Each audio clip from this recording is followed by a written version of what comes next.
is Julia Farrington. I'm Associate Arts Producer for Index on Censorship, and this is the first in a series of online conversations about artistic freedom expression in Wales.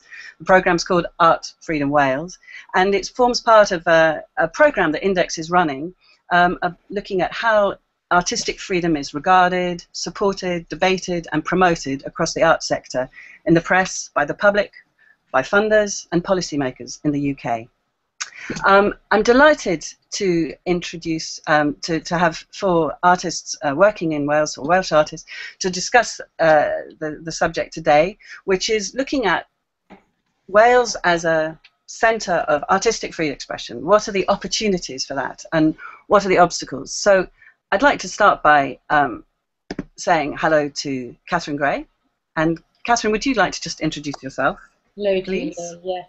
I'm a poet and writer and a critic, and for 3 years I was editor of New Welsh Review, Wales's leading lit quarterly, and for a time I was publishing editor of Parthian Books, which is one of the primary indie publishers in Wales. Hi, and welcome. Thanks very much for joining us. And Leah, Leah Crossley, can you say a little bit about yourself too? Hi, my name's Leah. I'm very much at the beginning of my journey as a visual artist. Oh,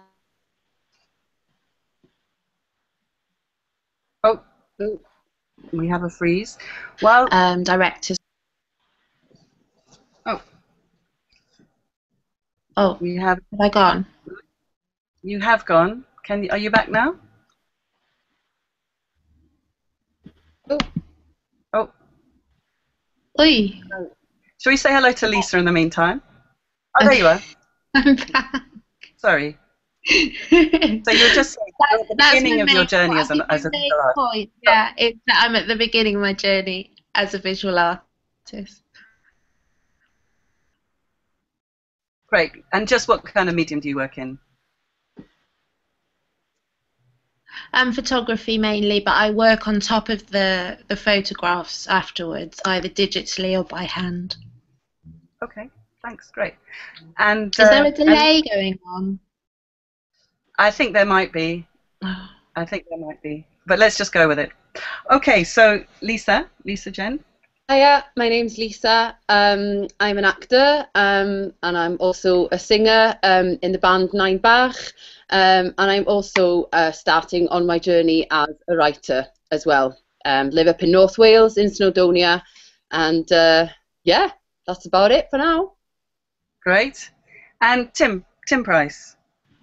Hi, my name's Tim Price, and I'm a playwright. That's about it, really. That's all I do. Hi, Kath. Great. Okay. Well, look. Thanks very much for joining us. So, I'd just like to start off. I mean, it's just a very, very open question. How free do you feel to express yourselves as artists? Would anyone, Tim? Would you like to sort of start us off with that? Well, that's what's interesting about this whole kind of project. When Mehmet asked me to start curating this, I kind of thought I wasn't sure if I had much to say really compared to Mehmet's experience. My kind of issues with freedom of expression in Wales seem completely insignificant compared to what Mehmet has been through and his friends and family. So yeah, it's been quite a difficult question, but I think the obstacles and the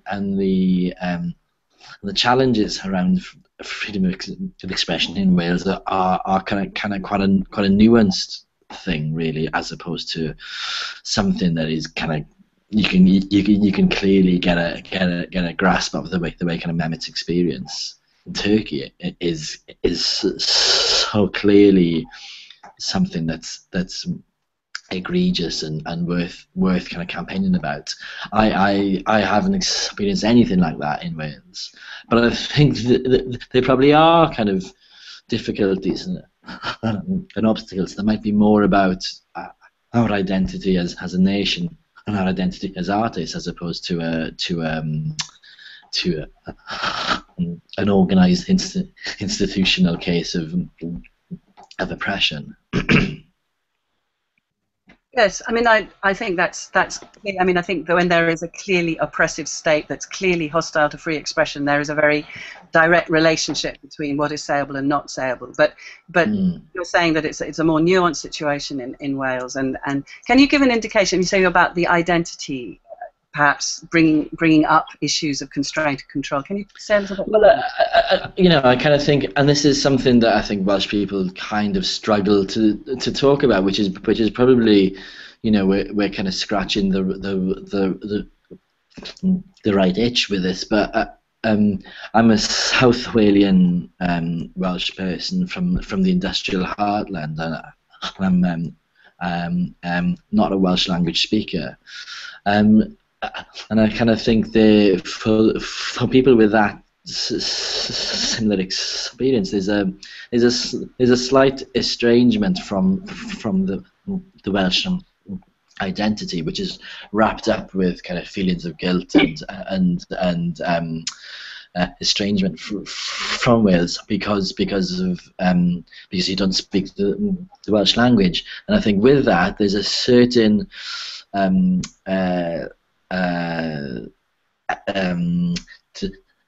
delicate approach that non-Welsh speakers have about telling stories around the Welsh language, and I kind of think, you know, we don't talk about it very much, and we're not really sure how to talk about it. We don't have a framework or a grammar to talk about who owns Welsh identity, and, you know, what does it mean to be Welsh, because we're a bilingual nation, but when we're not all bilingual.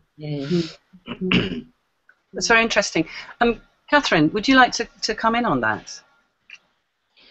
Yeah, I mean, I'm thinking of it perhaps from a bit of a left field position, really.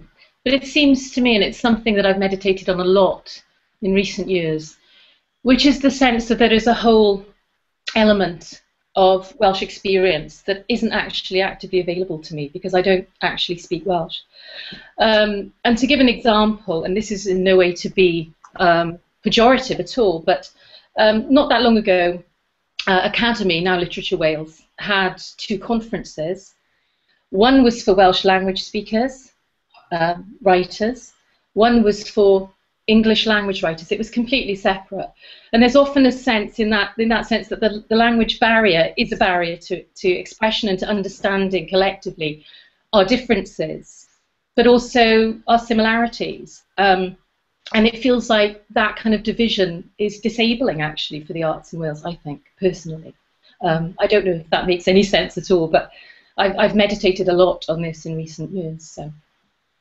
Yes, I mean, we're maybe falling into a similar trap because the next conversation we're going to have online is going to be in Welsh.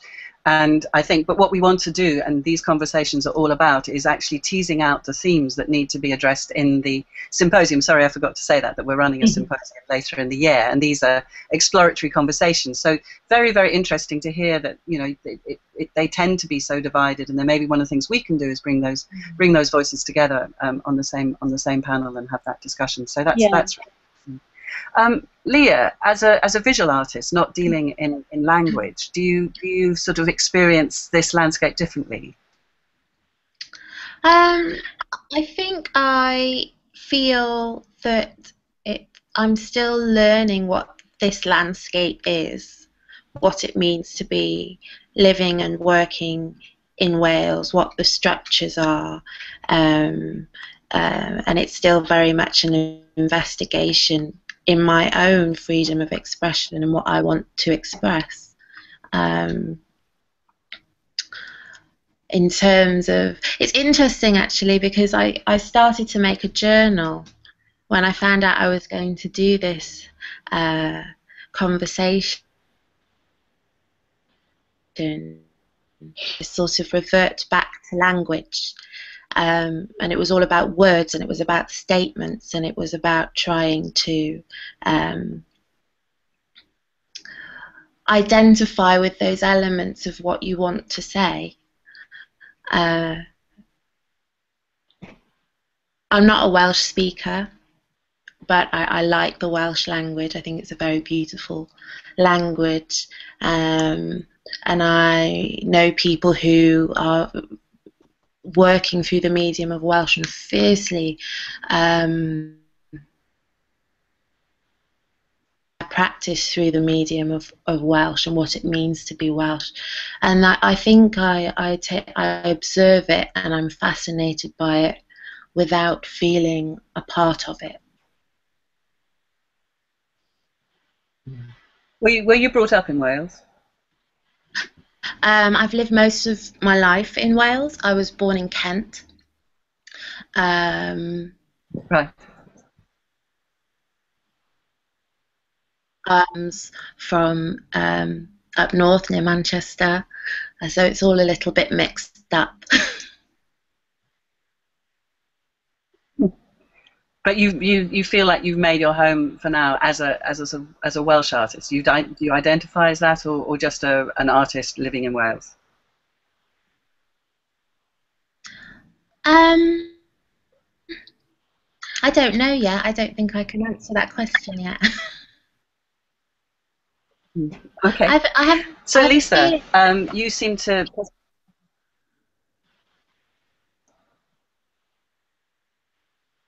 I have a feeling that do I keep cutting out or something, because you're all slightly delayed. Yeah, I think there is a bit of a problem, and I'm sorry that you haven't got your title up either. There is a bit of a problem. You're back now, Okay. but it's a little bit cutting, on and off.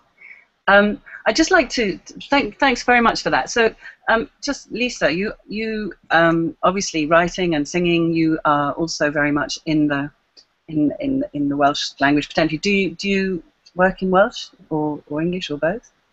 In both.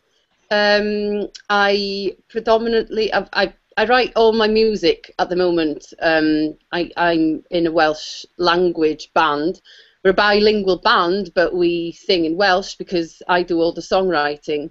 I've been writing, and for some reason, I've been writing in the English language as much as I have been writing in the Welsh language, and my acting work, is in both languages. But Welsh is my first language, and it was interesting what you were saying about. The barrier of the whole. It's a shame something has to be either in Welsh or in English. But what tends to happen, when you do try and bring both languages together, in whatever sense of it, whether it's doing a workshop and you've got the people who are running the workshop are either English or Welsh, the English will always dominate. Yeah. So it's impossible. Therefore, if someone wants to have something in the Welsh language and you try to bilingualize it, then it's not going to work, because the English language will always oppress the Welsh. Yeah. And that's through the arts and whatever, I think. But interesting what was Tim was saying about how we feel and our insecurities. I think whether you're Welsh language or non-Welsh language, we're just flipping insecure. We're an insecure nation. I found I'll put this out there. I found myself, who is very active in the Welsh language. I really believe, I'm panicking. I'm worried we're going to lose our language. I'm worried about the decline in the Welsh language. But then here is me, in fact, to Tim Price actually, many months ago, saying, we've just been signed by a big world music record label called Real World Records, and I said, oh my God, it's amazing, isn't it? Like, why would they want to sign it? We're just a band singing in the Welsh language. Why would they want to sign, a Welsh language band? And I had a huge row from Tim, and rightly so, because I looked at myself and said, why am I saying that? Why the hell am I saying that? I was so cross with myself, but yet I still keep on thinking it, and I have to go, oh, no, it's okay. It's okay. It's good. We can do this, you know. So I think there's a problem there, you know. So this is what this sort of collective lack of confidence. Yeah. I think as a nation we have chronic lack of self-esteem. I think we have like the overriding Welsh experience is one of low self-esteem. I think, and that, you know, that comes from being the first colony that England ever colonized, you know, and the oldest and the longest and the most successful colonization by that empire. So you know, our identity, you know, in the British Isles is one of the oldest ones of being built around resistance and trying to hold on to an identity. So you know, that feeds into kind of Lisa when she gets a wonderful piece of success, which is entirely well deserved. That your instinct is to just be kind of grateful for it, you know, and kind of hope that it doesn't go away, you know. You deserve it, you know. I mean, you would agree with this idea that there's this collective lack of confidence? You were nodding away. Yeah, so and I mean, I live with a Scotsman. Okay, so the strong contrast effect with Scotland is incredible. And yeah, I mean, coming from it from a personal perspective, I was born in the valleys, but I grew up in Swansea, in a culture that largely, even though there are obviously Welsh language speakers in Swansea and so on, that largely, in my milieu, rejected the Welsh language as something of dignity and something that is wonderful, which I now recognise, but I wasn't brought up to think that. And so for me, it was actually a struggle to kind of define myself as a Welsh person when pretty much everything around me was encouraging the ideal, not only of the English language as being important, but getting out of Wales was important. You know, making one's way, assimilating. And so I think the psychic struggle for me over very recent years is actually trying to tease out my Welshness, trying to find some confidence in that place. You know, it was a radical thing. I moved to England to study to Bristol University, a very wealthy university, as I'm sure people are aware. I was around a lot of English people, privately educated, and there was a kind of strong need to also get rid of the Welsh accent. So for me, the confidence thing has always, you know, has been an issue, and in recent years I've been trying to bring back that sense of the pride in Welshness, find it where I can, which is mostly in my kind of civic, artistic activity, I suppose. Yeah. I mean, open to anybody, but I mean, given if you all sort of agree with this as a sort of premise, what do you think that does in terms of your expression? What does that mean, that you just don't feel that, or does it mean that you feel you avoid certain subjects, or you can't take on the big themes? Or I mean, what in terms of sort of artistic expression, artistic voice? Can we now just sort of really focus on how this lack of confidence, if you like, this collective lack of confidence, actually affects what people make art about? If that's an interesting question. Well, can I start by saying I think all of us have to some degree answered that question by the fact that we're kind of making art. But I think the wider question is, and this leads to the artistic freedom expression of Wales being compromised, is that I think we're the exception to the rule. I think there's a huge number of people who aren't expressing themselves artistically, and it's like directly related to this collective low self-esteem that you're burdened with when you're born into Wales. And I think, having worked with lots of new writers in Wales, the most common problem that we get is people just not believing that anyone would ever be interested in anything they have to say, which, you know, having worked with new writing in Scotland and in England, it's just not a problem, you know. So I think personally, I think I'd find that question difficult to answer, because I've just gone and done it. Do you know what I mean? I've overcome it. But I think I worry about the writers that I meet that I believe are far better than me and more interesting than me, but never get out of the valley or wherever they are, you know. So that lack of opportunity, lack of exposure to, or lack of access. Access, yeah. It's a huge problem, and it comes from the political infrastructures of the UK, which is focused on London, and it leads to, you know, all other areas such as kind of transport infrastructure, how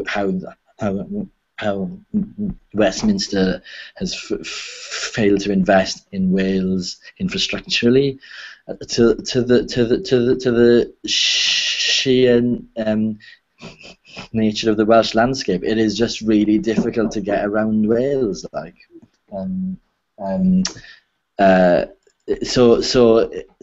so communities don't forge the way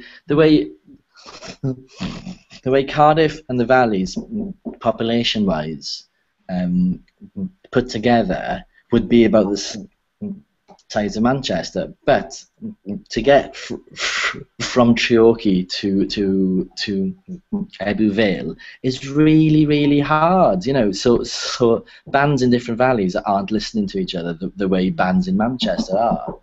Hold on, I'm gonna have to. So,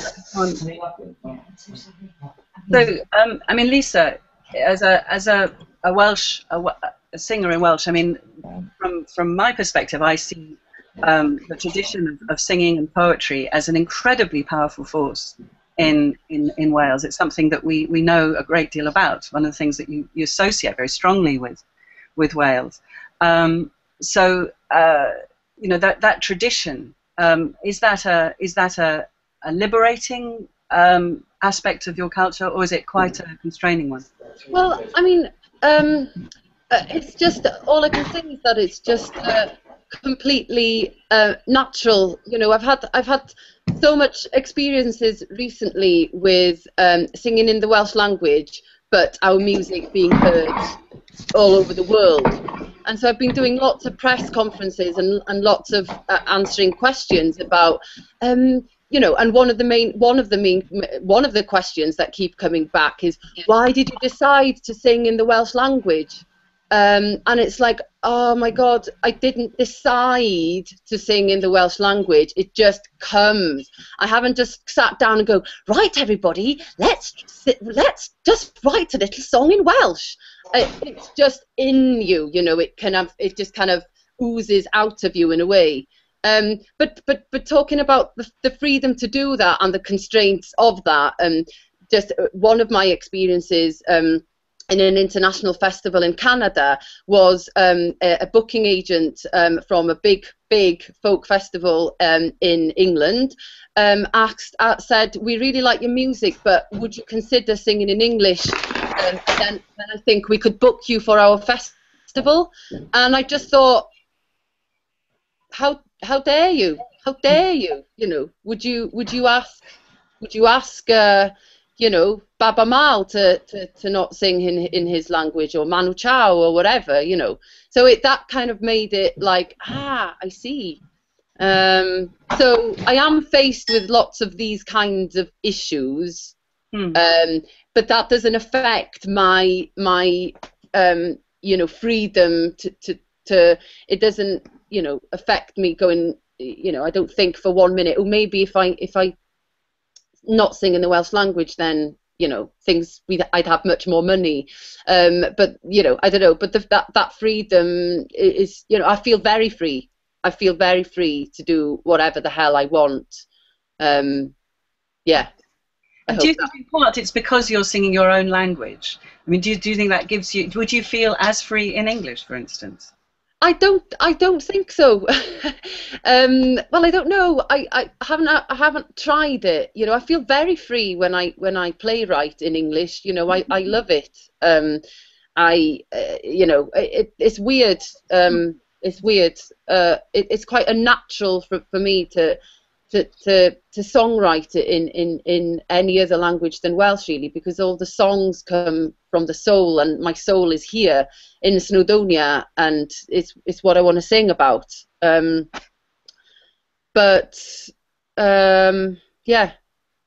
Okay, I think we might. I was just going to ask Leah a question. Are you there, Leah? I think we might have lost Leah.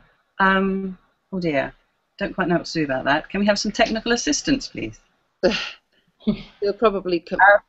Hopefully she'll come back. I was just going to ask her, really, and it's a question perhaps. I mean, I touched on it just now, but it's just about sort of the themes, the issues. I mean, do you feel that there are areas of Welsh society or issues or topics that you feel you can't address in Wales? Do you think there are areas, let's say, call them taboos? It may be a bit overstated, but just sort of.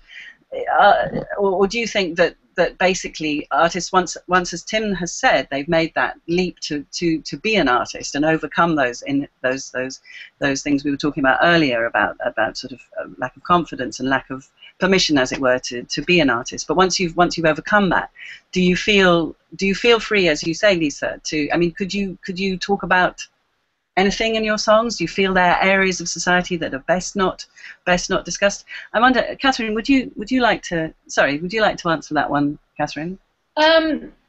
Well, I think one of the wonderful things about Wales is that it's a very, very small place. It actually can be a great place for an emerging. I mean, I'm speaking from a writerly perspective, but it's a great place for writers to emerge. I think it becomes more problematic as you develop. There are certainly satirical things I would wish to write, but I do perhaps a little bit self-censor. We have institutions that are wonderful, but they control an awful lot of what goes on in Wales, in the writing scene. And it's not to cast any aspersions, far from it. I have a lot of respect for those organisations. But perhaps it's the point that if you perceive it might happen, you might be wary of saying it. If the idea that there might be repercussions, not that those are realities, but that those are things that you consider could happen and could be potentially destructive to you artistically in the longer term, from material point of view, if you follow. As I say, I want to stress that I'm not in any way saying that any consequences would follow from challenging certain regimes at all, but I'm saying that just the thought of it can be inhibiting. Sure. I mean, I think that you've classically described that self-censorship, where that, as you say, the consequences are largely imagined, but you don't really take that step to test them. That's right. But I mean, so what about the idea of an artist being the one in society who does say the unsayable, does push the boundaries? I mean, do you think that is largely how people, once again, as Tim has said, once they've made that step up to the plate of whatever, you know, how you describe being an artist in society, the role of the artist, is it one where, you know, artists are kind of expected to play by the rules or expected to break them, or is that just a personal choice for artists? Leah, are you back? Are you back with us? I think she might be. So, Kathryn, I mean, is it? Where would you stand on that spectrum? Do you think an artist? I think artists are there to destroy things in a good way. Okay, positive destruction. Out of ruin comes a lot of things. However, it is extremely difficult. We live in an economic time where it's extreme, you know, to be a Hungerkünstler, it's quite difficult. And the professionalization, from my perspective, the writerly scene, the professionalization is a big emphasis on that now. There's a big emphasis on trying to, you know, grub away to make a living. The fact that you are, if you're a writer in Wales, you're reliant on publishers that are funded, yeah, that you may be reliant on buying time bursaries to complete some work. You know, you're in Wales as a writer, you are generally bound up with funding in some way or another. And that is difficult, and it does produce a tension, and I'm ashamed to say, yes, it produces a tension in me.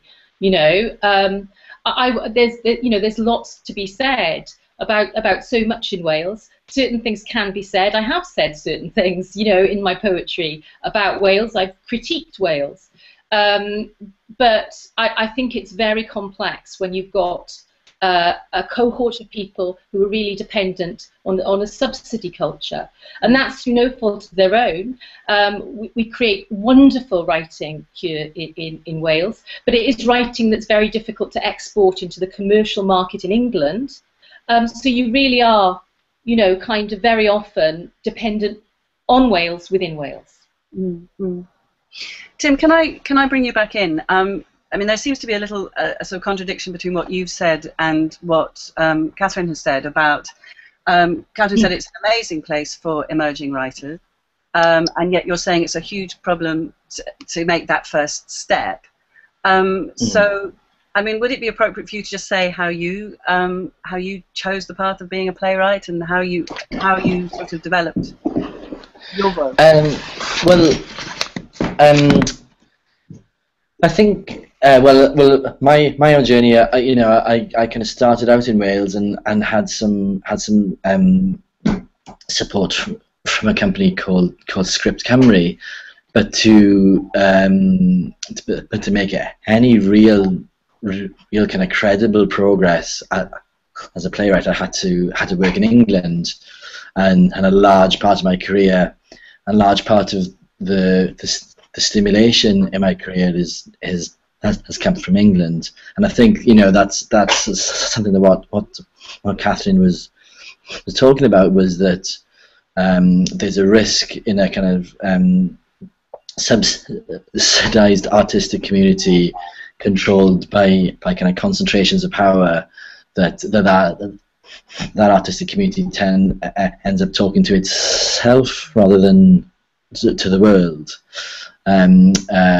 So, you know, when bands like Nine Bach gets signed to, you know, globalized labels, you know, that's the exception to the rule, really. You know, it doesn't happen often enough, but it takes someone like kind of Lisa and Martin with their kind of, you know, world understanding of the world to kind of take Wales to the world. So in terms of being a playwright, I kind of think we have a really lovely community in Wales of playwrights that I don't experience in England. I think it's possibly there in Scotland, but it's a bit more institutionalized in Scotland. But in Wales, it's very much a grassroots DIY culture where playwrights will act in each other's work, read each other's work, direct each other's work. It's a very collegiate approach to making art. But then the step into professionalism, you know, getting plays put on by the institutions of Wales is incredibly difficult, much harder than it is in England, because the infrastructure isn't there, and the desire isn't there from those running the institutions. So to become a credible professional, you know, it's awful, but the advice you have to give to young Welsh writers is to pursue your career out of Wales. I mean, I wanted to say, because there is, and it's important to stress this, there is a real difference about genres. I think poets and fictioneers have always been pretty well taken care of in Wales. Whereas playwriting, and me and Tim were on a Script Cymru course many years ago when we first met. Playwriting is something that, you know, there's a real problem there with infrastructure. I totally agree, and I think it's very difficult to emerge as a playwright. But as a fictioneer poet, no, it's a pretty good place. Lots of small networking, lots of opportunities, I would say. Yeah, Wales does a very good job of championing its poets. There's a fine tradition of that. Yeah. In terms, I mean, you've got a company that I don't know, you started Dirty Protest. Is that right, Tim? Yes, that's right. Yeah, with some friends. Yeah. I mean, I really like that title, and it sort of plays very much into the things you're talking about. I suppose, I mean, to me, you know, if we go back to this question about Wales being a centre for free expression, one of the things that's so incredibly important to that, I would have said, well, there's two things. I mean, there's lots of things. In fact, I'd like to ask you what are the conditions that are needed. But, you know, having that grassroots thing where new voices and sort of seed artists can be supported and can grow. I mean, that is so important. And you're saying that is less. I mean, if you want to sort of the things that Wales has already got in place, you could point to that. Yeah. I mean, then there's a bridge, then there's a leap, there's a problem to get into it. But then you would also say that, I mean, with the National Theatre of Wales and with Pontio and with the new Opera House, I mean, there is big investment in cultural. Yeah, but this is, you know, I'm in danger of getting onto a hobby horse here. But there are great institutions like National Theatre of Wales and things like that. But what you find is for the playwrights, which is a very niche group of artists in Wales. I don't want to spend too much time talking about it, but it is my niche group. That because the infrastructure and the support and the tradition is there for poets and novelists, what happens is that the only writers who achieve a degree of cultural visibility in Wales are poets, and you get institutions like National Theatre Wales turn into poets and novelists to create drama on stage, where they have no proven track record or no evidence that they're the right people to do that, but they're culturally visible and they're proven professional writers, but because the playwrights don't have a subsidized sector like the poets do, but it's functioning and vibrant. There's no steady stream of playwrights knocking on National Theatre Wales' door, which I think is a problem. I agree. I mean, one of the things, and I don't want to, you know, there's been lots of great productions that have come out of NTW, and you know that's beyond question. But when it was set up, I really thought it was going to offer a huge opportunity for some talented playwrights in Wales, particularly emergents, people with challenging, interesting new voices. And that's not happened, and I think that's a failure. Can I just ask, Leah, are you here? Because I've got a little blank thing. I think we have very sadly lost Leah. I would like to invite her back to a future hangout. So, Lisa, yeah, I've been. Yeah, sorry, Julia. What were you going to say? No, I mean, is there anything you'd like to pick up on what you've heard there, or? Yeah, well, quite a lot of little small snippets of each. You know, of. I was just thinking, there's a lack of, like, a political. You know, we say we have a freedom to do to do whatever we want, but I think there's a lack of playwrights who make big statements, you know, political, you know, a play with a big, massive voice. It seems to be that we don't really challenge these things as writers, but I don't know whether that's because that there's no place for us to do that in Wales, because I think there are. But I'm sick and tired of seeing very safe plays that's not really telling me anything. And I wonder why is that? Why don't we in Wales? Because there's so many issues but yet, you know, even when, say, the Theatr Genedlaethol has done plays like Dyled ar-lein, you know, it was a great play, but it was very safe. There's no danger. There's no, you know, I want to be going to see things and feel scared and feel vibed up and feel, you know, there's a lack of protesting. There's a lack of standing up and saying, right, this is it. I'm not doing this anymore, kind of thing. So that I wanted to say that, but then I also wanted to say, going back again in some of the issues that I've sung about in the latest album that Nine Bach have done are very, you know, they're quite serious stuff.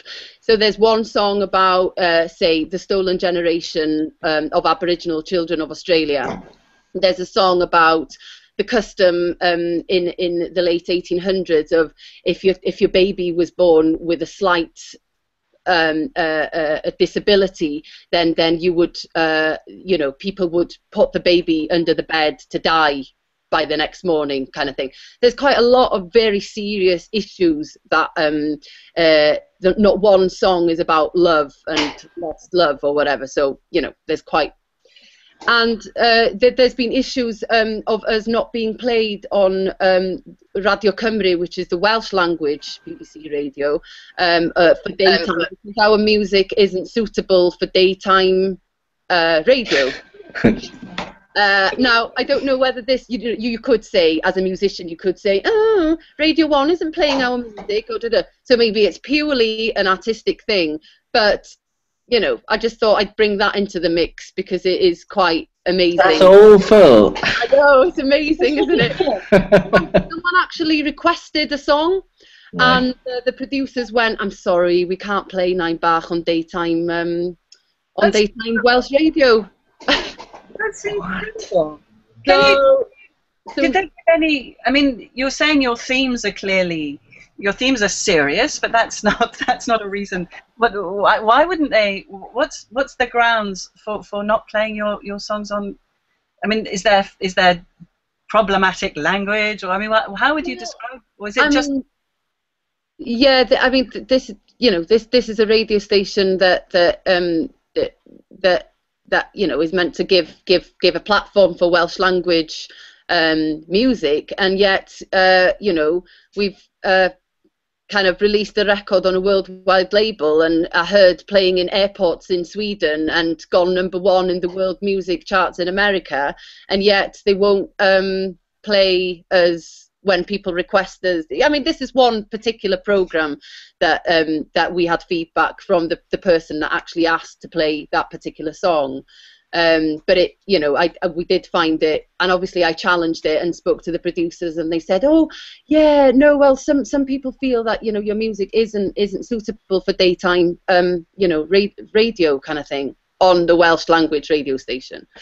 So that's quite interesting. That is interesting. I was going to say something else as well. Oh, to go back to what Kathryn was saying, briefly mentioned the grant system. I think we are very lucky in Wales. You know, there's we personally as Nine Bach have benefited from a music industry a bursary from the Arts Council of Wales that didn't even exist before. There was no money given to musicians. Okay, it was, the theatre is heavily funded and opera is very heavily funded, but it's fantastic that they are now acknowledging musicians, you know, as well, and in a band setup. And so we benefited a lot by that, and I'm very, very grateful. And I do think there's lots of opportunities. There's, you know, funding out there for people, but I think there's a problem with the language of these grant applications. So there's a certain language, and you know, I guess we're very lucky in Nine Bach because Martin has, who's my husband, who's also in the band, has taken years to go on conferences, to go to these workshops, to find out what they're looking for, how do you do these applications. And unfortunately, unless you know that language on how to write your grant application, then, you know, there's no chance. And I think that's unfair. because there's so many fantastic talent out there that could do with grants, but are getting left out because of the language of how the hell you're meant to bloody write your grant application. No, I think that's a universal, universal. It's the same in England. The challenge of writing your artist statement and all that. You have to use a particular discourse throughout. You know, it is. Yeah, but I wanted to make the point of that it is positive in Wales. You know, I do feel I feel very nurtured. I feel very supported in organisations like Dirty Protest and even NTW. You know, I feel that I could go to NTW and say, "Oh, can you help me with this?" And I think that they would. You know, I do feel supported, and I think Wales is a very exciting place at the moment to be artistic and to have your voice. But I think that voice, we need to be more flipping dangerous with it. Agreed. Okay, I mean, you know, Tim, Dirty Protest, the name of your what would you say to Lisa's challenge there about the more dangerous? A bit more danger is needed. I think this is exactly right, and you know,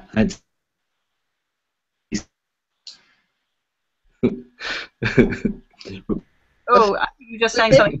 We missed that funny thing. I just said I'd. Censored. I think the answer is Lisa has to write a dangerous play for Dirty Protest, I think. Stop being a rock star. Kathryn, what about you? What about your idea of danger here?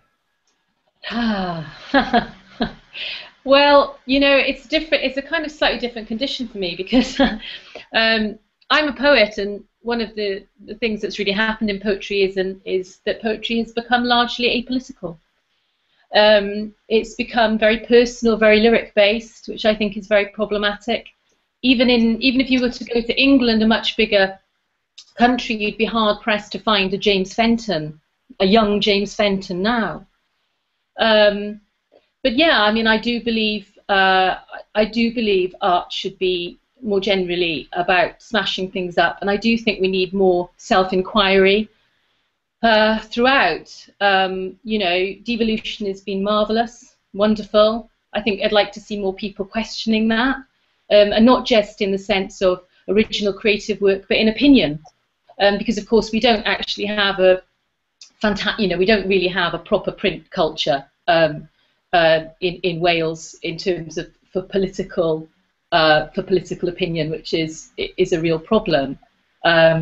You know, to have a real grade A broadsheet, I think many years ago that would have been a wonderful thing for Wales. And at the moment, I still think it presents part of the problem, actually, for people understanding the regime in which they live, actually. Yeah. I think Leah might have popped back. Leah? No, something came on my screen. I think we might not get her back this time.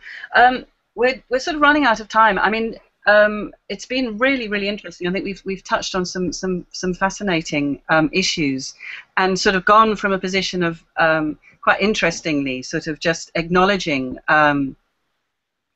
a sort of lack of confidence to really a sort of a rallying cry, just to grasp the nettles and to take more risks and you know, I suppose it's what I hope from these conversations and from the symposium, that you know, we will have an opportunity to talk about these and to sort of get a lot of people involved in these conversations and see how that space, I suppose, for taking more risk. And you know, I mean, there are so many different ways of taking this, but I think that it is sort of.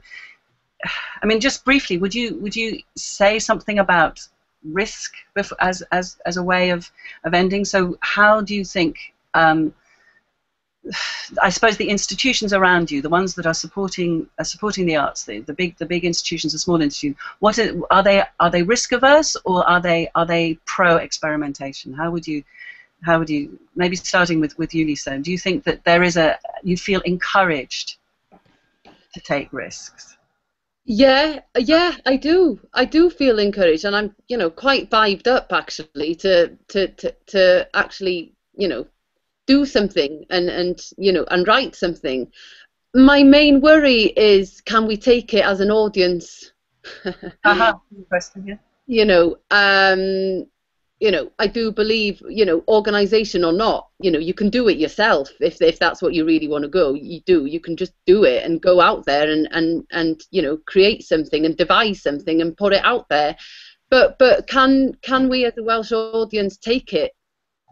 That's what we, you know. And you know, maybe I'm thinking in the traditional Welsh audience now here. And the word Eisteddfod and you know that whole kind of thing is coming to mind. You know, can we take it as an audience? Very good point, Kathryn. What about your sense of support for risk taking and experimentation? I worked for, you know, a publisher. I was a publishing editor. And you know, these, I mean, you have to be pragmatic here. The Welsh Books Council gives money, but it obviously wants books that it hopes will sell, you know, that has an audience out there, that will reach them. And, you know, I don't need to rehearse here the fact that the publishing market, you know, is going through the floor.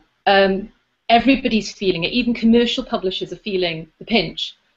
So that makes it quite difficult I would say, I'm no longer at Parthian, but I would say it makes it quite difficult for a publisher to pick up and champion an extremely unusual title, which is likely to have relatively small reach if you're talking about commercial dimensions. And that is, I mean, that was ever so the problem in publishing anyway. But in a time in the time of austerity, in the era of austerity, with the Welsh Books Council obviously wanting to encourage publishers to be as successful as possible, which is rightly so. They're given money to do that. I think it's extremely difficult. And I still think most risk in publishing, and this is actually regardless of forgetting about Wales even, just talking about the United Kingdom, normally takes place in on a computer on somebody's desk in their home. That is often where the most innovative writing happens.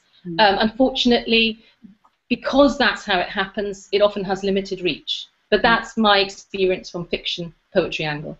And Tim, what have you to add on? I think Lisa's exactly right. It's a question not so much about because I think they will. Sorry, say that bit again.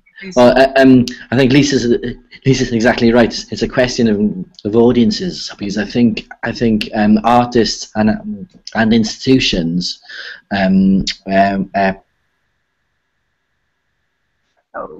against having a play on with national, quite legally dangerous, but we lost you again. Can you? We heard. So you agree with Lisa? You think a lot of it is around the audience. Can you just? Yeah. So that I think artists and institutions in Wales are willing to take risk. I think institutions actually want to take risks and present those plays, but I think we can't escape the fact that we're a nation and an identity under siege from kind of England, an English identity and UK identity, and that makes audiences and culture instinctively conservative, because we're about preserving and sustaining and maintaining our culture. So audiences, I think, aren't particularly interested in having artists tearing down S4C or Radio Cymru or the Welsh Language Act or whatever kind of cows that we have. You know, there isn't a desire to see that play, right, you know, or tell that story. So, but that would be a risk. Do you know what I mean? But I don't want to write that play. And I have no interest in seeing that play. You know? So where does that leave us as a culture? I don't know. Okay, well, look, that's a good place to end, because hopefully we'll continue this conversation in different forms. We do have another hangout on August the 1st. As I say, we'll be in Welsh with Arwyl Griffith and Bethan Parry-Jones and two or three other speakers that we are talking to at the moment to confirm. So that will be our next date, which we will be publicising, so do look out for that. A huge thank you to Tim Price, Kathryn Gray and Lisa Jen, and to Leah Crossley. Very sorry we lost her halfway through, and I look forward to continue the conversation. This is now going to be available online, so please do promote it through your Twitter accounts or any other way, because it's been a fascinating conversation, and I think it's touched on some really, really interesting topics that I hope we will have over the summer and into the autumn when we have the symposium. We'll be able to deepen this conversation. So many, many thanks indeed, and have a great sunny... Is the sun shining? It looks like the sun's certainly shining in North Wales. Yeah. Lovely. Okay, well, have a great weekend, and thanks very, very much. Speak soon. Thank you. Bye. Bye. Okay, bye. Bye.